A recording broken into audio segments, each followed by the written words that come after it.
Hey guys, Geek Gab here. Um, this is just like a brief introduction period um, before I get to the actual subject matter of my first video. I discuss different nerd topics across nerddom: comics, movies, cartoons, etc. Hypothetical what ifs or theories, or pop culture matchups like who would fight who would win against who, etc. You get it. Um, Now, for my first video, I will be starting a series of segments where I talk in brief summaries about the Omnitrix in each series, just in summary, and then in part, and of course, the first 10 original aliens Ben 10 unlocks in each series in order of appearance, and talk about them in brief summary, and then briefly explain the Omnitrix. But then in part 3, I'll explain the other aliens that he unlocks along the way. Wait, no, whoops, I got mixed up. Part 2 is going to be explaining the other aliens that he unlocks along the way. Part 3 is the one where I explain the Omnitrix in greater detail. Again, depending on different series in the Ben 10 franchise. So sorry with that little blooper, guys. But I think I'll leave that in there. It'll be funny. Anyway, I guess here we go. So first, the Omnitrix, for those who are either new to Ben 10 or already watch it, the Omnitrix is a level 20 DNA altering level technology, the most powerful weapon in the entire universe or galaxy or whatever. And it essentially allows you to, I guess this would be better. Basically, like, walk a mile in another alien's shoes.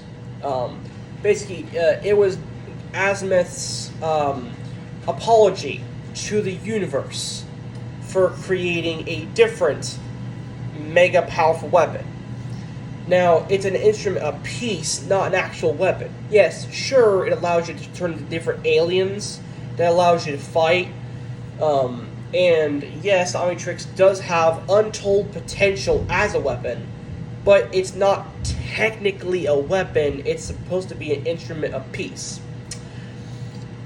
Now, like I said, it allows you to transform into different aliens. Now, it has various playlists arranged in sets of 10, just for simplicity's sake. Now, initially, there is a time limit of like 15 minutes, give or take, and then you have to wait for it to recharge. You also have to unlock Master Control.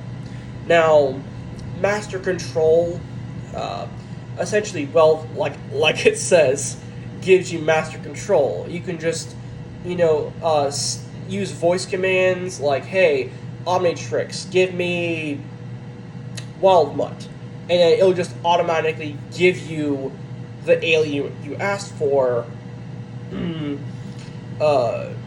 If let's say your hands are tied behind your back, then you can just say the alien you want, and boom, you can escape. Plus, it just frees you up from like the time it takes for you to cycle through the aliens and then choose and then slap it down.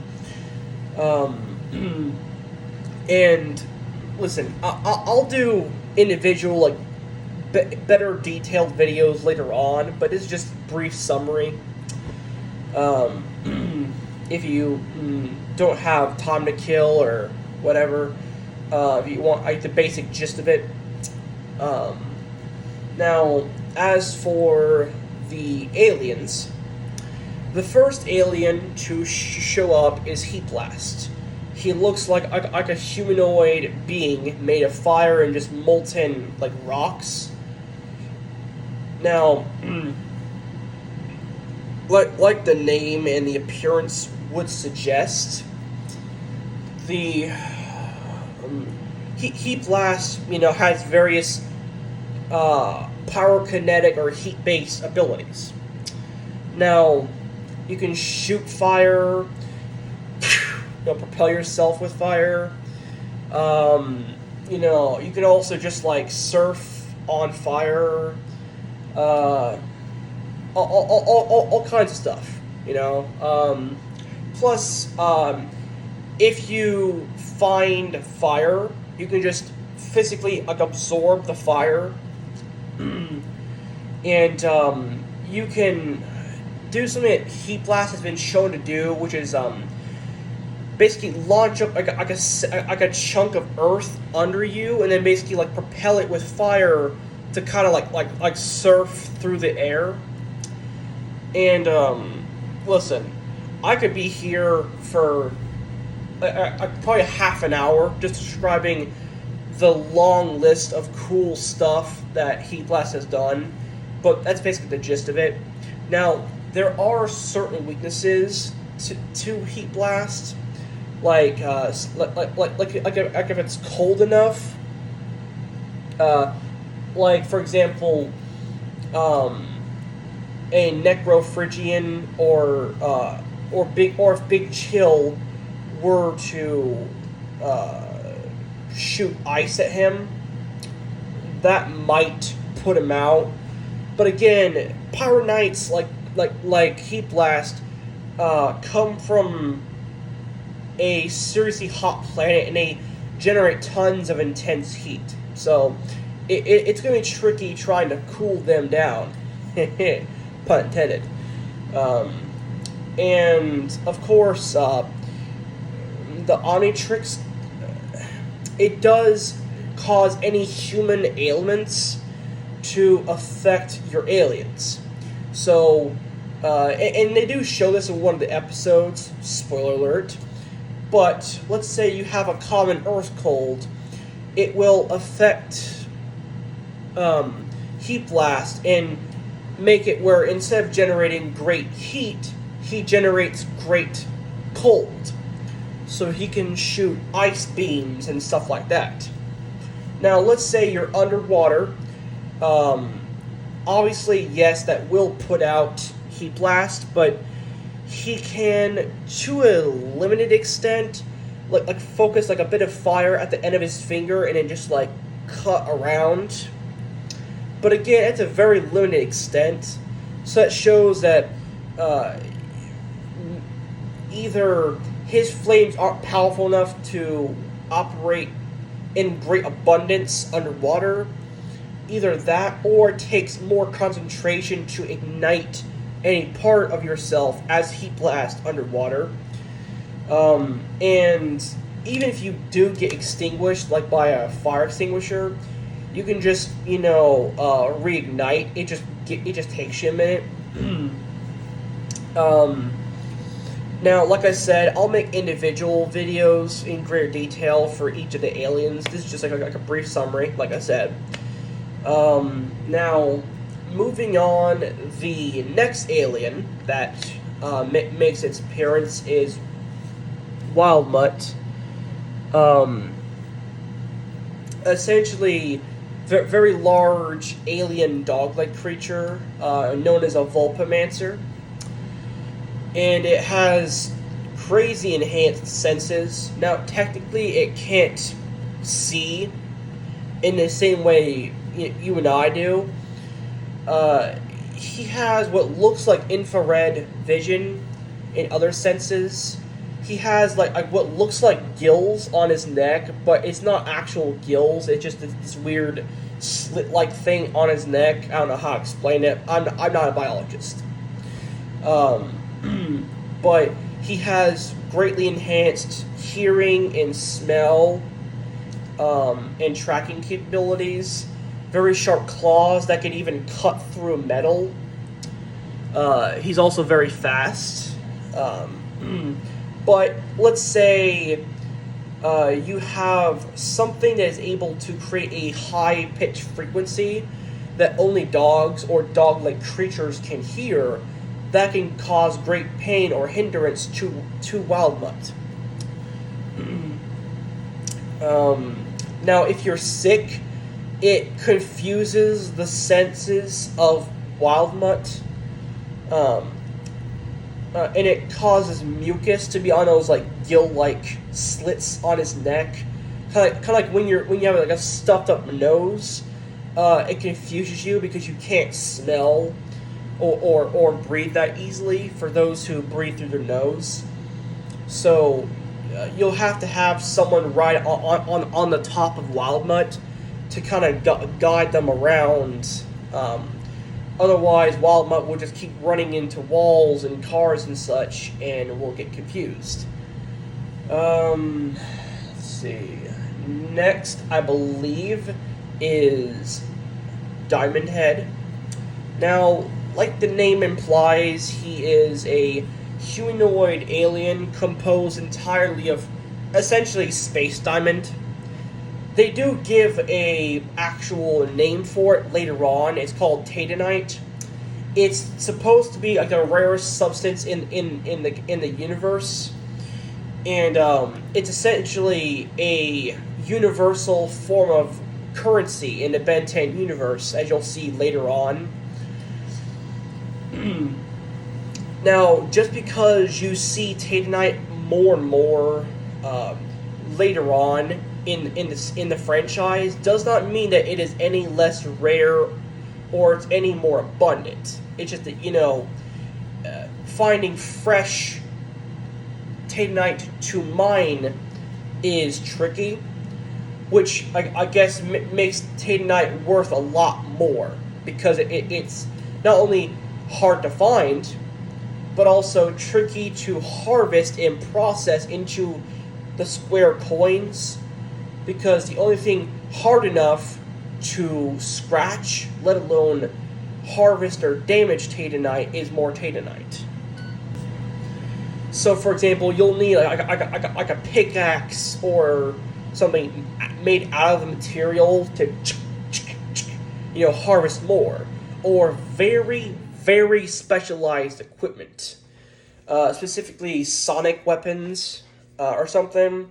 Now, just because it's space diamond does not mean that it functions necessarily the same way or entirely different from regular diamond. Like regular diamond, sure, it's dense, it's heavy, but it is brittle and will crack under enough pressure or tension or stress, and sonic weapons can help. Anyway, sorry for that little tangent, but it just gives you better context as to what Diamond Head is made out of. Now, he can generate and manipulate Tatanite to great amounts in levels.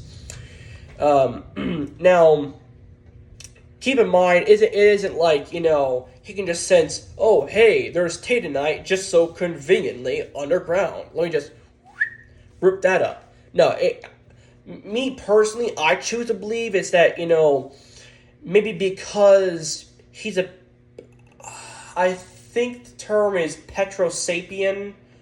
I will correct myself in the comments if I go find out if I'm wrong. So just try not to attack me in the comments. But anyway, this is just my personal idea or like my internal logic of how exactly he generates Tatanite.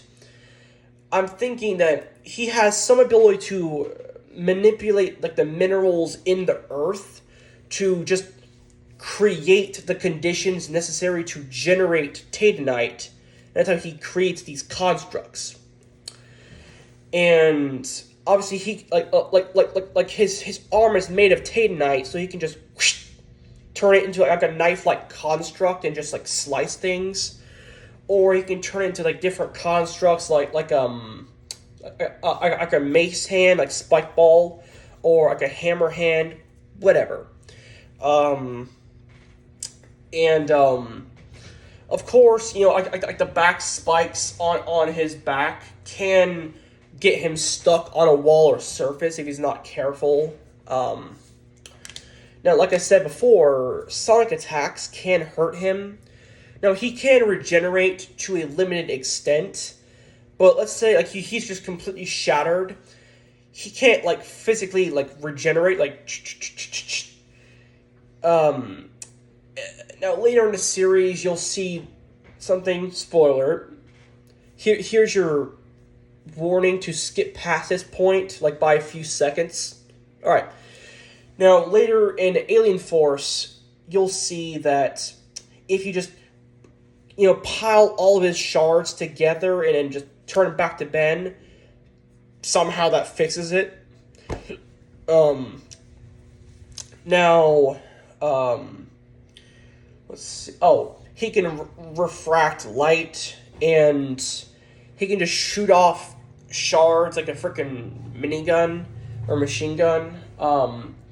Now that's basically the gist of it. Oh, one more thing.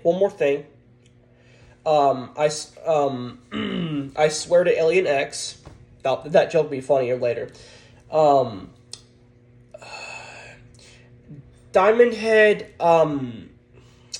let's say you shoot him with a time beam, like with clockwork or something, which we'll get to soon.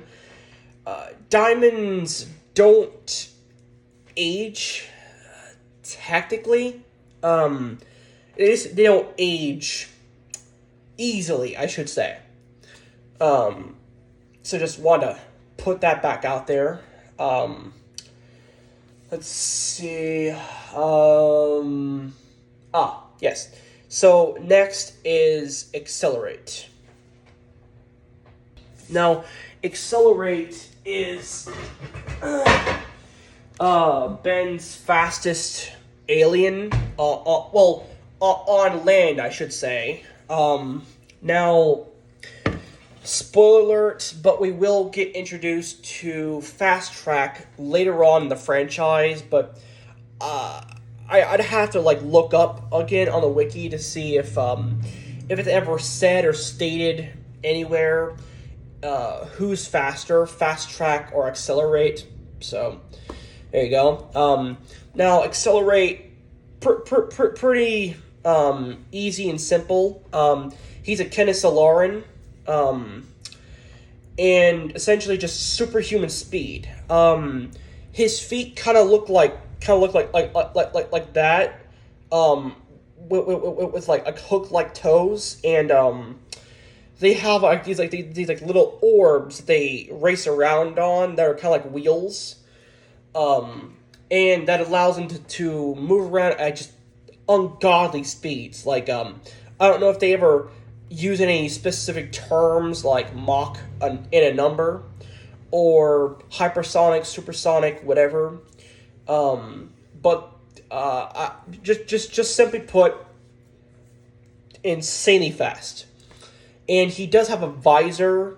Now, it's been a while, so I'm not sure if they said whether or not this visor did anything. Like, if it keeps the wind out of your face, like I think it does, then that's one thing. But if it does other stuff, I'm not so sure. I'd have to go look it up. Well, as for weaknesses with this one, honestly, not much. I mean, if you just ground pound the ground or something with significant physical force, the vibrations will just knock him off in the air, or if you trip him or slip him like with oil slick or something, he'll slip, and that can be a thing. But otherwise, accelerate, pretty simple, straightforward alien. He can run on water, but as for if he can run up surfaces like up a wall or something, not at all sure, because again, he isn't really used that much in later iterations of the show, so it's kind of hard to say. Let's see. I believe Four-Arms is the next one to be introduced.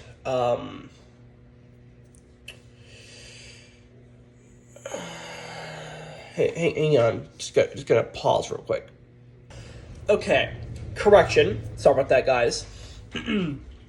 Gray Matter is the next one to appear right after Accelerate. Now, I can't remember his exact size. It's kind of different depending on where you are in the series, because we don't see him a lot compared to different items. So just keep that in mind. But simply put, super tiny. All brains, no brawn, but that is not a bad thing. Now, oftentimes he's just big enough to be held like a doll in someone's hand. Now, people who have like 190, 195 IQ, yeah, like no offense, dude or dudette, or non-binary dude, but you're not gonna measure up in this particular scenario. Like, Gray Matter, he's a Galvan, alright? A very small, hyper-intelligent frog-like humanoid creature from Galvan. Now, from their home planet, alright? Now, their IQ is so insanely high, it literally cannot be calculated.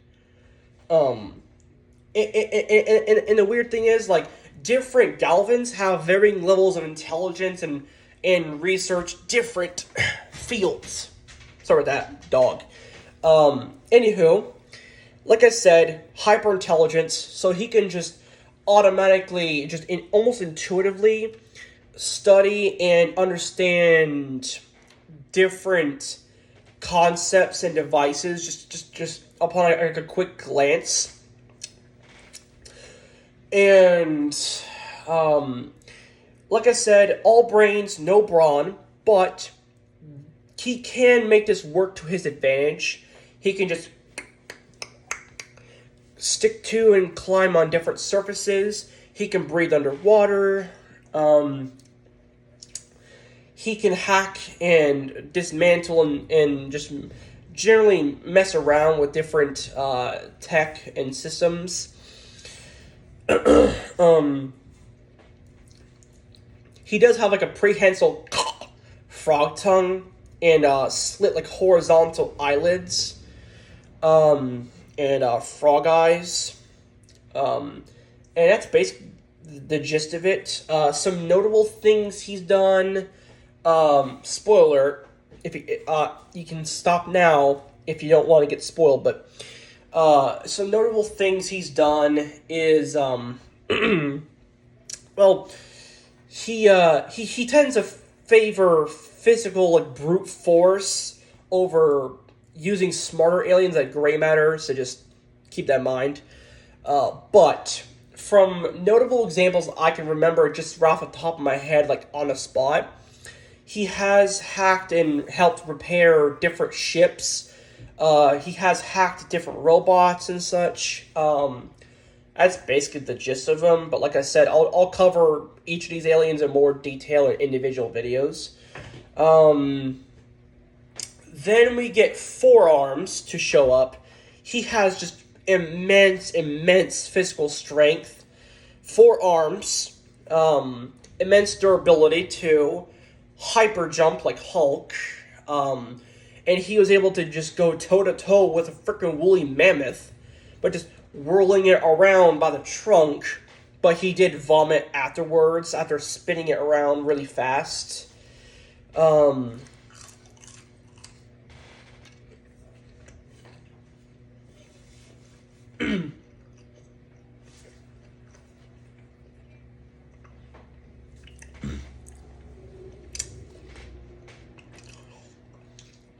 Now, Forearms is just immense physical strength and brute force. He's a Tetramand. Now, like I said, just overall immense physical strength and durability, hyper jump, and just an absolute tank. Like, if I had to try to put it into terms, just to give you a general idea of their strength, Tetramans are a warrior race. Their entire thing is about fighting and violence and physical strength. Might makes right, conquering, all that. So that should give you an idea of Forearms. And mind you, the Omnitrix ages you up, so your alien will be as old as you are. So mind you, it's implied that Forearms is what a 10-year-old Tetraman looks like. Like, I don't know what they're feeding Tetraman kids, but give me a double. Now, as for weaknesses, I want to say just comparable or superior physical strength, because I don't need to say that just because I would have to go on the wiki to look at more weaknesses, but there's not many people who can really contend with Forearms. Hang on. All right, now the next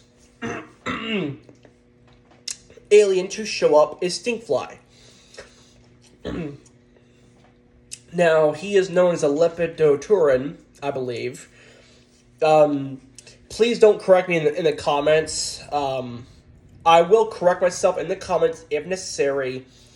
If I go and find out that I'm wrong. Now, like the name implies, he has a insect-like appearance, and he stinks to high heaven. Think of the worst smells you can possibly imagine. Put it all in a blender, and then just amplify it times 1,000. And then keep going. Then you might approach his level of stank. Now, he can shoot a bunch of slime, and fly, and yeah, that's pretty much it. He's just a really disgusting, but also super cool alien. As for weaknesses, he's not known for physical strength, and if his wings get wet, he's grounded until he can dry off.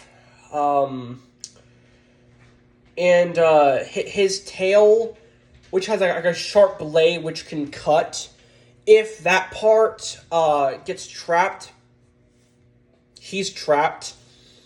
After that, you get to meet Ripjaws. Now, he's a Pisces Valon, and he looks like a humanoid anglerfish, and just crazy physical strength, jaws that can rip through and eat anything, even steel, and now, like I said, great physical strength, but he will weaken and possibly die if he does not like hydrate well or get back to water, and he can breathe underwater just indefinitely. And normally he looks like he has like a loincloth situation going, but then that can morph into like a mermaid like lower half while he's underwater. He has, I would like to imagine sonar, um, but,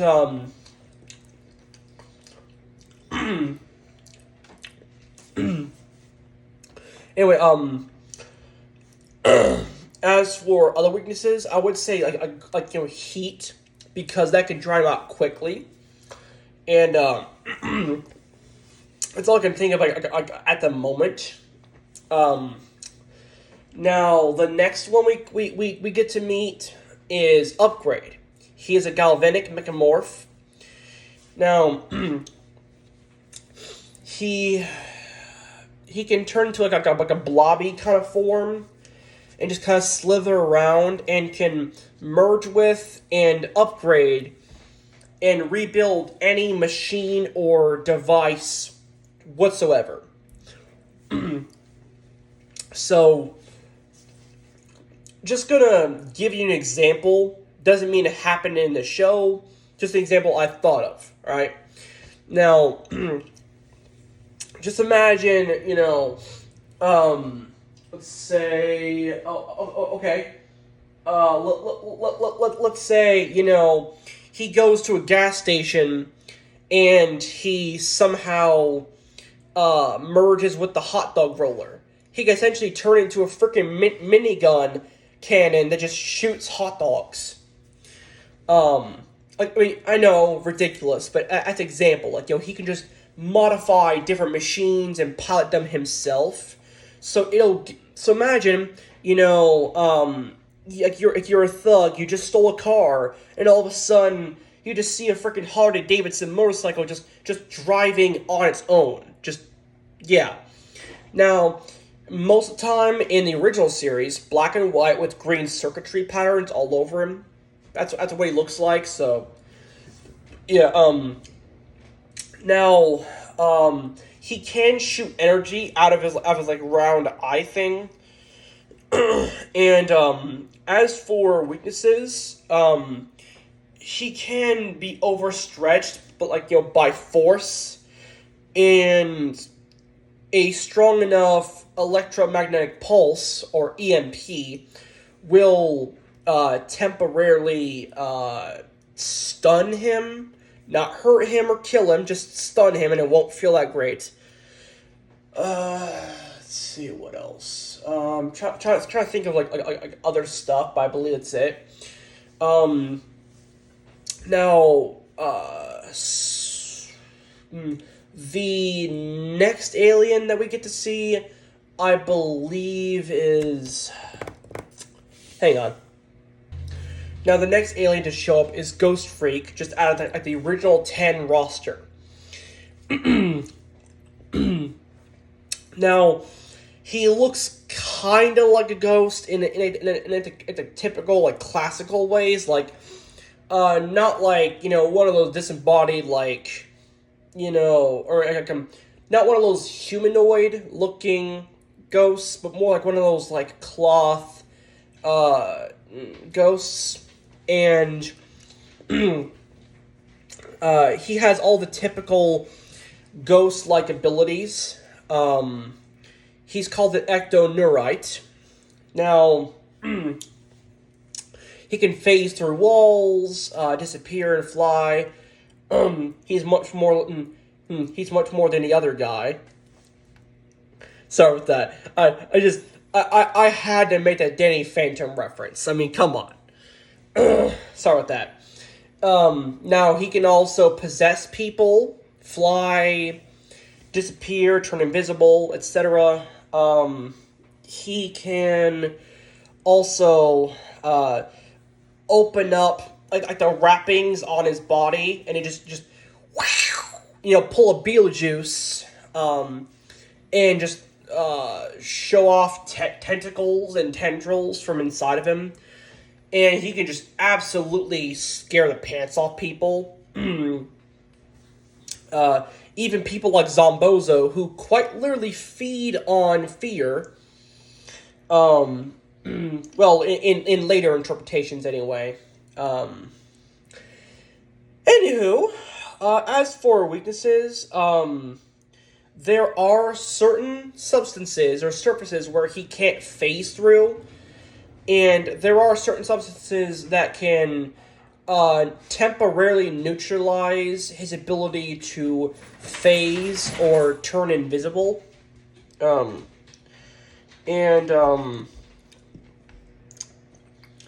let's see what else. Now, certain ectoneurites are vulnerable to sunlight or really any bright light.